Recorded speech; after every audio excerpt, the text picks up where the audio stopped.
নমস্কার বন্ধুরা, আজ আমি বানাবো কাঁচা কাঁঠালের পকোড়া। চলেন এক পলকে উপকরণগুলো দেখে নিই।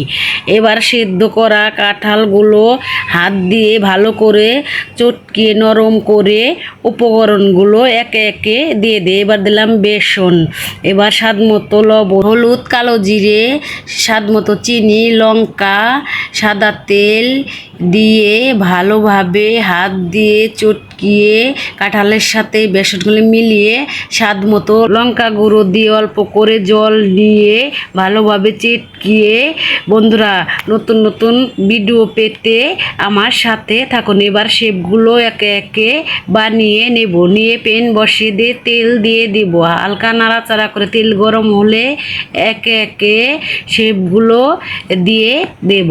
বন্ধুরা, কে কোথায় থেকে এই ভিডিওটি দেখছেন আমাকে কমেন্ট করে জানান। এবার একে একে উল্টে পাল্টে লালচে করে ভেজে নেব। এবার একে একে তুলে নেব। দেখতে যেমন ভালো হয়েছে, খেতেও তেমন মজা হয়েছে। বন্ধুরা, ভিডিওটি ভালো লাগলে লাইক কমেন্ট করে আমার পাশে থাকুন।